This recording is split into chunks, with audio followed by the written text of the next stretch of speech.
Madame, Monsieur, bonsoir. Merci de nous prêter attention à la une de l'actualité. L'histoire d'abord. L'Algérie commémore aujourd'hui les événements malheureux du 17 octobre 1961. 400 immigrés algériens ayant participé à ces manifestations pacifiques à Paris sont toujours portés disparus à ce jour suite à ces massacres. Une nuit d'horreur que personne aujourd'hui n'a oublié. Paris, ils étaient nombreux ce matin à commémorer ce triste anniversaire de l'histoire de l'Algérie, on le verra tout à l'heure. Toujours à Paris, un rassemblement a été tenu devant le musée de l'Homme pour réclamer la restitution des ossements et des crânes des moudjahidines qui sont exposés de manière indigne dans ce musée, vestige macabre de la colonisation française.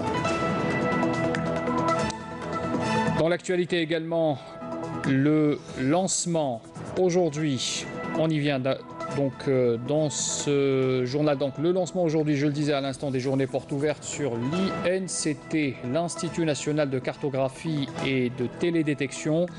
À l'occasion de la célébration du 50e anniversaire de sa création, l'Institut a réalisé des acquis importants au service du développement et de la protection du territoire national et des frontières.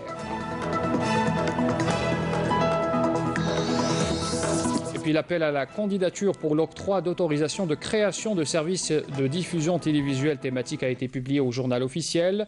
7 autorisations pour la création de 7 services de diffusion télévisuelle ont été octroyées. Dans cet appel, on reviendra en détail sur cette information tout à l'heure. Bienvenue à tous. Pour commencer d'abord, le ministre des Affaires étrangères Abdelkader Messahel a été reçu ce mardi à Niamey par le président nigérien Mahamadou Issoufou, auquel il a transmis les sentiments de fraternité et d'estime du président de la République Abdelaziz Bouteflika, ainsi que sa volonté et son engagement pour le renforcement des relations bilatérales et la concertation sur les questions régionales. Le président Issoufou s'est félicité pour sa part pour la qualité et les liens exceptionnels entre les deux pays. Il a marqué aussi sa satisfaction du dynamisme qui caractérise les relations bilatérales, dont témoignent les échanges de visites entre les deux pays au plus haut niveau. Le ministre des Affaires étrangères, Abdelkader Messahel, qui entamera demain, à partir de demain et jeudi également, une visite de travail aux institutions européennes à Bruxelles, au cours de laquelle il rencontrera Federica Mogherini, vice-présidente de la Commission européenne et haute représentante de l'Union européenne pour les affaires étrangères et la politique, et aussi Antonio Tajani, il est président du Parlement européen.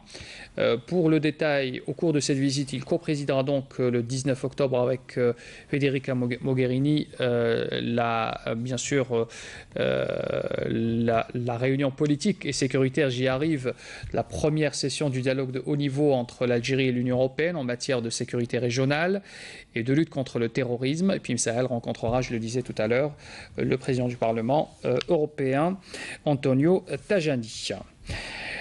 Revenons vers l'événement donc de ce mardi, cette commémoration et ces festivités officielles qui commémorent donc ce 56e anniversaire des événements du 17 octobre, célébré à partir de Soukharaz, après avoir pris part à la cérémonie de recueillement à la mémoire des Chouhada. Le ministre des Moudjahidines, Tayyib Zitouni, a présidé à la salle des conférences l'ouverture d'une conférence donc historique sur les manifestations pacifiques du 17 octobre 61 à Paris, durant laquelle plusieurs centaines d'Algériens descendus dans la rue pour revendiquer l'indépendance ont été sauvagement réprimés. Tayyib Zitouni a également visité Noua Bent Tahar, veuve du shahid Saïd Kafi, et au Moudjahidine Mohamed Ben Sultan également. Je vous invite à écouter sa déclaration au cours de cette conférence.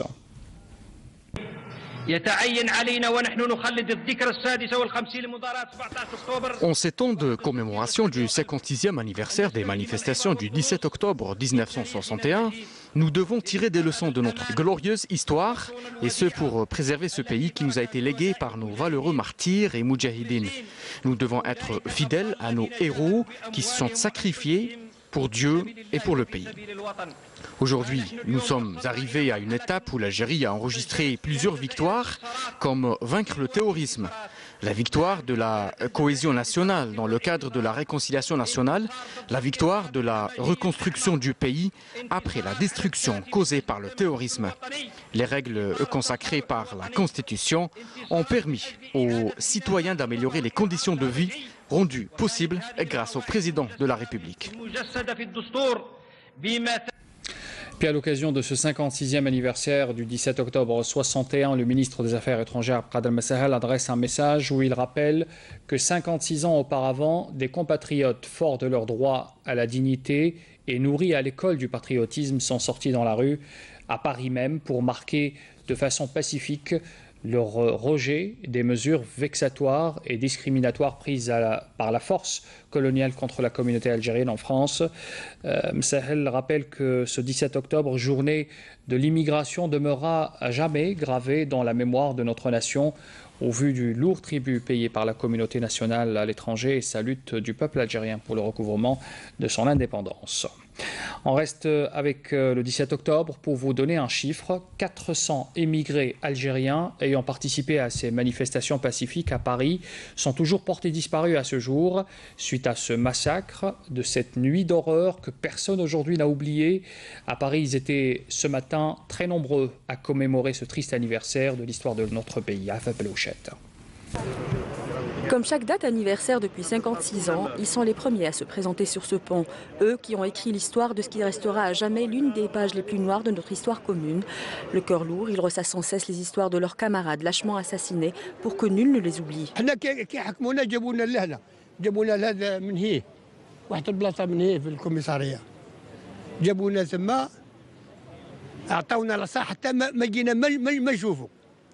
ومن بعد جاوا معايا جوج صحابي واحد من قلمه وواحد من خنشله تعدى علي ما شفتهمش واش شفتي وشحال اولادنا اللي ماتوا هنا مساكن واللي ضاعوا تبكي البكايه من 17 18 تلقاهم رايحين من لسان والجزائر راهي ما جاتش باطله راهي جات بالدم الشهداء. Je rends aujourd'hui hommage à mademoiselle Bedar qui va être faire une selle à Tichy. Et depuis 2001, les élus de Paris viennent partager ce moment de recueillement, une tradition instaurée par l'ancien maire de Paris et perpétuée par Anne Hidalgo, comme ce matin en compagnie de l'ambassadeur d'Algérie en France, Abdelkader Mezdoua. Je pense que notre histoire, y compris dans ce qu'elle a de tragique, doit être reconnue dans sa vérité pour qu'on puisse avancer ensemble. Aujourd'hui, les relations entre Paris et Alger, entre la France et l'Algérie sont des relations qui sont faites d'une histoire qui est assumée et d'une histoire qui se projette dans l'avenir. Et je crois que c'est très très important de pouvoir reconnaître la vérité historique pour se projeter dans l'avenir. On doit reconnaître aujourd'hui et relater ce massacre indu pour des gens qui ensuite, n'est-ce pas, en France, ont construit nos ponts, élevé nos enfants, contribué à l'économie française. On n'a pas assez parlé de cette histoire commune et je pense que beaucoup des blocages de la France viennent de cette espèce de non-dit et de ce silence sur ce sujet qui est vraiment très très important dans la société française. Un regret partagé par les militants de la Fédération FLN de France à l'origine de la manifestation du 17 octobre 61. Pour moi, tout ce qu'ils ont fait jusqu'à maintenant, ils ne reflètent pas la réalité. Ils n'ont pas expliqué la structure du FLN qui a fait que pendant des années, elle a duré, elle a travaillé devant la police, devant tout le monde.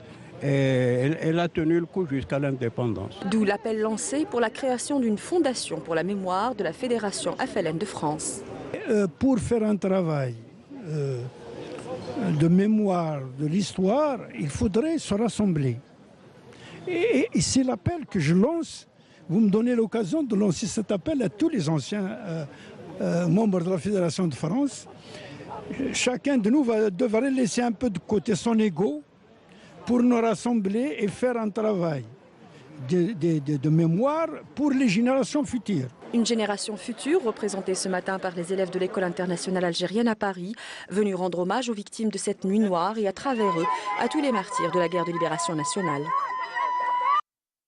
Toujours à Paris, un autre rassemblement a été tenu devant le musée de l'Homme pour réclamer la restitution de ces ossements et de ces crânes des moudjahidines qui sont exposés de manière indigne dans ce musée même. Vestige macabre de la colonisation française, aujourd'hui l'Algérie n'a eu de cesse de réclamer le retour de ces ossements sur le sol national pour enfin leur offrir une sépulture digne de leur sacrifice pour le pays. Afaf Belouchet.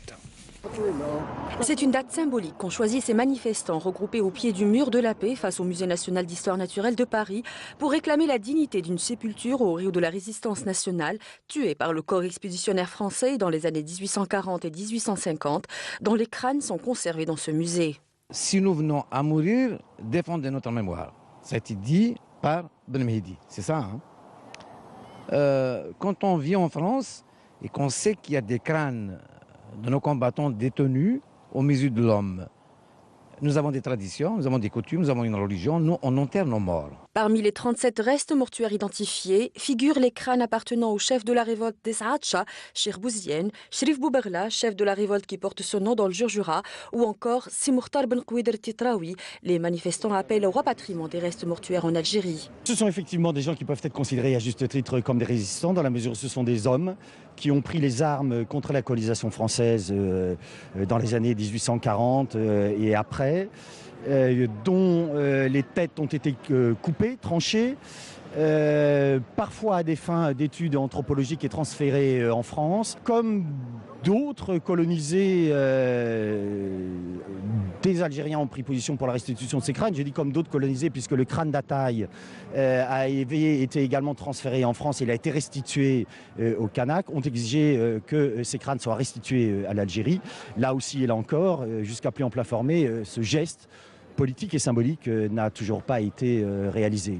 Selon les responsables du musée, rien n'empêcherait le rapatriement de ces restes mortuaires si la demande est faite. Mais seul un accord entre l'État algérien et l'État français pourrait faciliter cette démarche. Le président français Emmanuel Macron avait d'ailleurs fait une promesse lors de la campagne électorale pour la présidentielle française. Il avait promis une reconnaissance des crimes commis contre les Algériens pendant la colonisation. Aujourd'hui, des associations ont profité de cette date symbole, ce 17 octobre, pour faire cet appel au président français pour qu'il, bien sûr, revienne et approuve ce qu'il avait promis lors de sa campagne. On voit cela dans plusieurs zones de l'Île-de-France avec Afaf Belouchet, notre correspondant à Paris. Ils sont les porteurs de la mémoire des victimes des massacres du 17 octobre 61. Des dizaines d'associations qui militent voilà des années, soutenues par des intellectuels et des historiens, pour que le voile soit enfin levé sur la réalité des atrocités commises sous les ordres de Papon, ce soir-là, au nom de la République française, quelques mois à peine avant la signature des accords d'Évian. Nous interpellons aujourd'hui le président de la République, Emmanuel Macron.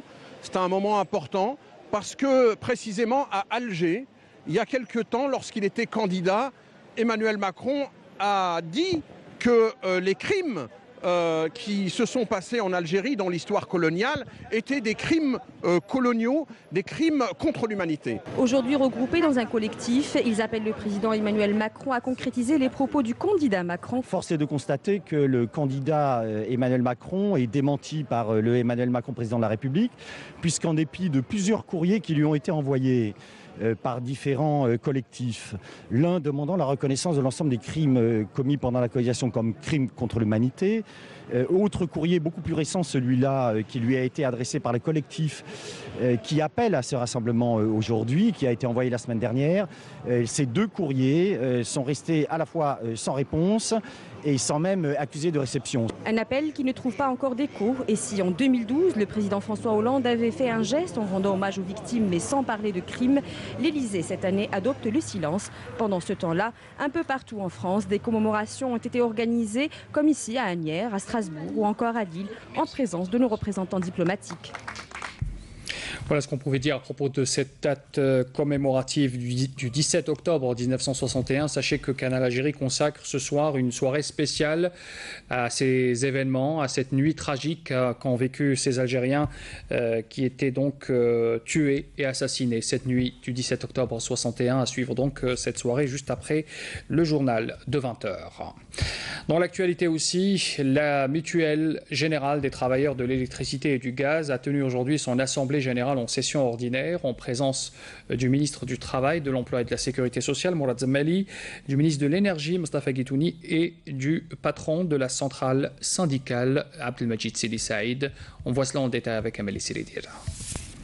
La Mutuelle Générale des Travailleurs de l'électricité et du gaz compte 800 000 adhérents, dont 20 000 à la retraite. Elle garantit aux travailleurs des filières de la Sonelgaz des services d'une valeur de 150 milliards de centimes. Nous sommes venus vous apporter notre solidarité et vous conforter dans votre travail. J'espère que toutes les mutuelles auront cette démarche.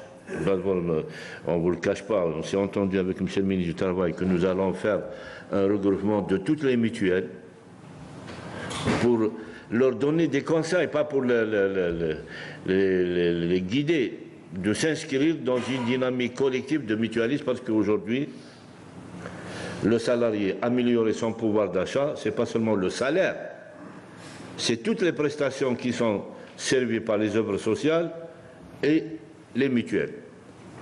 Je parle des retraités quand ils sortent de Sonelgaz. Je ne veux pas qu'ils deviennent un matricule, parce que j'ai vécu la situation. Vous êtes tous là, vous êtes les futurs retraités. Donc il faudrait يليق يكون عنده احترام هذا المتقاعد باسكو اللي راك هنا انت اليوم هو اللي وجدها لك. La Mutuelle Générale des Travailleurs de l'électricité et du gaz travaille en collaboration avec la Caisse nationale de sécurité sociale sous la houlette du ministère du Travail, ce qui lui permet de développer ses services. Je vous invite ainsi que tous les responsables des autres mutuelles à travailler pour le développement et la modernisation de ces mutuelles et bénéficier des développements qu'a connu le système national de la sécurité sociale, ce qui permettra à la mutuelle sociale d'activer en complémentarité avec la Caisse nationale de la sécurité sociale. Cette rencontre a été l'occasion d'exposer ce qui a été réalisé en 2016 et en 2017 et de faire des suggestions pour un meilleur service social en 2018. Le sud de la wilaya de Sidi Bel Abbès, dans la localité de Daya, vient de bénéficier d'une centrale photovoltaïque. Cette énergie prend en charge les besoins des populations locales, notamment celles des régions isolées et enclavées, et pour qui le raccordement du réseau électrique est souvent coûteux. Commentaire Nakhla Lorbi. D'une superficie globale de 33 hectares, la centrale photovoltaïque de Daya fait partie des projets que l'État a développés dans l'objectif de concrétiser sa stratégie en énergie renouvelable. Elle permet aux populations rurales d'être alimentées en énergie solaire. La centrale de Daya a bénéficié de cette nouvelle technologie. C'est l'énergie de demain. Nous avons d'abord entamé la phase expérimentation avant de passer à la réalisation de ces stations dont nous augmentons graduellement la capacité de production. يعني كمرحلة نهائية راها لحد الآن يعني تزيد في الإنتاج. D'une capacité de 12 MW, la centrale de Daya est une source d'énergie non négligeable qui vient ainsi pallier le problème des coupures électriques récurrentes dans ces régions éparses. L'énergie électrique est acheminée vers la centrale de Tler, située en contrebas de la ville, qui distribue l'énergie aux localités de Ras Elma, Mérine et toutes les régions du sud de la wilaya. Nous avons cette année relevé que les problèmes liés à l'alimentation électrique avaient sensiblement diminué, c'est tant mieux, dira ce responsable. Pour rappel, l'augmentation de la part des énergies renouvelables dans le bouquet énergétique du pays fait partie des objectifs tracés par le gouvernement. Puis 500 foyers situés dans les villages d'Imoula et de Lazouazen à Msisna, dans la daïra de Seddouk à Bjaya, ont bénéficié d'un branchement collectif au réseau public d'alimentation en gaz naturel. Fini les souffrances que rencontraient jusque-là les habitants des villages d'Azouzen et Iloula dans la commune de Msisna à Béjaïa pour s'approvisionner en bonbonnes de gaz. Le réseau d'alimentation en gaz naturel a été mis en service dans plus de 500 foyers. 4 bouteilles données par mois. Il coûte 25 000. Donc, c'est-à-dire, c'est des économies. Le chauffage, il n'est pas allumé 24 sur 24. C'est limité. ما يغاديش من الجزائر في راس يسول يعطيكم الله الصحة بردا باش تكمل سواد هذا ما بيدك واش دعمك الجزائر يعطيكم الصحة مي لا خلي ما بريد نمشيو الوالي خاطر مو تخدم مالا الجزائر هذا غير الشتوى هذا ريب Les projets de raccordement au gaz naturel ont été retardés dans plusieurs communes de la wilaya en raison de la difficulté du relief et des dédommagements devant être accordés aux propriétaires des terrains. Nous allons entamer les travaux du projet de Tidilsin, Aouqas et Soukletnin. Plus de 150 000 familles bénéficieront du raccordement au gaz naturel, ce qui va nous permettre d'atteindre un taux de 65%. Le taux de raccordement au réseau de gaz naturel a atteint jusque-là 44% à Béjaïa en attendant de nouveaux raccordements pour couvrir toute la wilaya très prochainement. Et puis, comme je l'ai annoncé en titre, l'appel à candidature pour l'octroi d'autorisation de création de services de diffusion télévisuelle thématique a été publié au journal officiel. C'est en tout 7 autorisations pour la création de 7 services de diffusion qui ont été octroyés dans cet appel, dont les thématiques sont liées aux actualités politiques, économiques et sociales. Ce sont des programmes composés d'informations, de reportages, analyses et commentaires, débats et conférences également. Des thématiques qui concernent la culture, la jeunesse, l'art culinaire, les découvertes, les séries et les divertissements, ainsi que le sport. Les entreprises, les institutions et les organismes du secteur public ainsi que les sociétés de droit algériens peuvent répondre à l'appel à candidature conformément aux dispositions de la loi relative à l'activité audiovisuelle. Les dossiers de candidature doivent être transmis en 2 exemplaires à l'autorité de régulation de l'audiovisuel dans les 60 jours suivant la date de la première publication ou diffusion de cet appel à candidature sur les médias publics, c'est-à-dire à partir d'aujourd'hui. Les langues de diffusion sont les 2 langues, nationales et officielles. Toutefois, les langues étrangères peuvent être utilisées pour les programmes destinés à la diffusion à l'étranger. Lancement aujourd'hui des journées portes ouvertes sur l'INCT, l'Institut national de cartographie et de télédétection. C'est à l'occasion de la célébration du 50e anniversaire de sa création. L'Institut, qui a été créé, il faut le rappeler, en 1967, a réalisé des acquis importants au service du développement et de la protection du territoire national et des frontières également. Amal Bessaïta. La manifestation a été inaugurée par le général-major Omar Farouk Zarhouni, chef du service géographique et de télédétection relevant du département emploi et préparation de l'état-major de l'armée nationale populaire, qui a prononcé une allocution d'ouverture dans laquelle il a mis en exergue l'intérêt accordé par le haut commandement de l'armée nationale populaire au domaine de l'information géographique et salué les réalisations accomplies par l'Institut depuis sa création en 1967, ainsi que son rôle stratégique dans la conception des cartes géographiques dans leurs différentes variantes au profit de nos forces armées et autres structures et organismes relevant des secteurs publics et privés, notamment en matière de planification et d'études des projets de développement. L'Institut national de cartographie et de détection a été créé pour prendre en charge les besoins en information géographique pour l'armée nationale populaire, et ce, en ratissant tout le territoire national. À noter que cette manifestation vise à faire connaître les produits cartographiques de l'Institut et mettre en valeur le haut niveau de compétences atteint dans les domaines de la maîtrise des systèmes d'information géographique, de la télédétection et des technologies spatiales dédiées aux applications civiles et militaires. On apprend ce soir qu'un élément de soutien au groupe terroriste a été arrêté hier à Djidjel par un détachement de l'armée nationale populaire. C'est ce qu'indique ce mardi un communiqué du ministère de la Défense nationale. Par ailleurs, des gardes frontières et des éléments de la gendarmerie nationale ont intercepté 3 narcotrafiquants, 27,3 kg de kif traités et 772 comprimés psychotropes ont été saisis également à Tlemcen, au Melbougui. Et puis par ailleurs, toujours selon le communiqué du MDN, 61 immigrants clandestins de différentes nationalités ont été arrêtés à Tlemcen, Ama, Bachar, Adrar et Ingezam. L'actualité à l'étranger, pour vous parler de cet appel du ministre des Affaires étrangères de la République arabe sahraoui démocratique, Mohamed Salem Ould Salek, exhorte depuis Addis Abeba le Maroc à respecter l'acte constitutif de l'Union africaine signé et ratifié par Rabat, rappelant que ce document fondamental donne le droit de participation à tous les États membres de l'organisation panafricaine au même pied d'égalité et à toutes les conférences, bien sûr, ainsi que toutes les réunions et partenariats de l'Union africaine. Le ministre sahraoui précise qu'à l'approche du sommet de partenariat entre l'Union européenne et l'Union africaine prévu le 29 et 30 novembre prochain à Abidjan, en Côte d'Ivoire bien sûr, le Conseil de l'UA qui s'est réuni hier en session extraordinaire a réaffirmé le droit à l'ensemble des 55 pays membres de l'Union africaine de participer à ce 5e sommet UE Union européenne après la tergiversation de la Côte d'Ivoire n'ayant pas envoyé d'invitation à la RAST pour prendre part à cette rencontre. À l'issue de cette session extraordinaire, poursuit le ministre sahraoui, le Conseil des ministres a décidé 3 choses. D'abord, ratifier et confirmer en premier lieu les décisions prises en 2015 qui concernent la participation de tous les États membres de l'Union africaine au même pied d'égalité dans toutes les conférences et toutes les réunions et partenariats de l'Union africaine et des autres partenaires étrangers. En second lieu, tout État membre de l'Union qui ne respecte pas cette décision se trouve privé de l'honneur d'abriter une réunion de l'Union africaine ou une réunion de partenariat.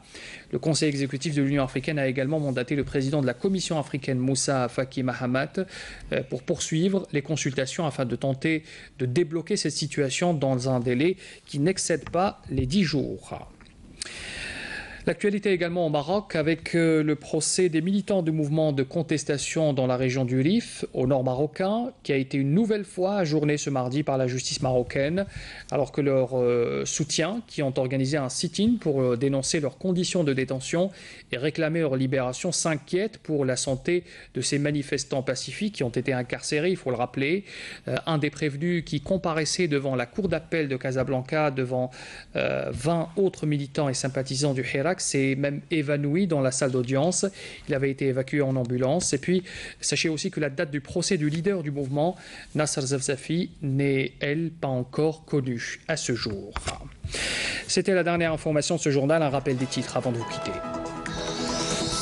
L'Algérie commémore aujourd'hui une date symbole de son histoire, le 17 octobre 1961. Et pour réclamer d'abord ce chiffre, 400 Algériens qui ont participé aux manifestations pacifiques à Paris sont toujours portés disparus à ce jour, suite à ce massacre, cette nuit d'horreur que personne aujourd'hui n'a oublié. À Paris, ils étaient nombreux ce matin à commémorer ce triste anniversaire de l'histoire de notre pays. Et puis toujours à Paris, un rassemblement a été tenu devant le musée de l'homme pour réclamer la restitution des ossements et des crânes des moudjahidines qui sont exposés de manière indigne dans ce musée français, vestiges macabres de la colonisation française. Bien entendu, ces crânes qui sont à ce jour détenus par ce musée. Et puis, nous avons parlé également du lancement aujourd'hui des journées portes ouvertes sur l'INCT, l'Institut national de cartographie et de télédétection à l'occasion de la célébration du 50e anniversaire de sa création. L'Institut a réalisé des acquis importants au service du développement et de la protection du territoire national et des frontières. L'appel à candidature pour l'octroi d'autorisation de création de services de diffusion télévisuelle thématique a été publié au journal officiel. 7 autorisations pour la création de 7 services de diffusion télévisuelle ont été octroyées. Nous avons vu les détails de cet appel dans ce journal. Les candidats ont 60 jours pour répondre à cette candidature. Voilà, c'est la fin de ce journal. Merci de l'avoir suivi. Très bonne soirée à tous. Rappelez-vous, bien sûr, la soirée spéciale du 17 octobre 1961 à suivre sur Canal Algérie tout à l'heure à partir de 21h. Pour l'information, retrouvez demain Amina Zahouf à midi. Je vous retrouve à 19h. Au revoir.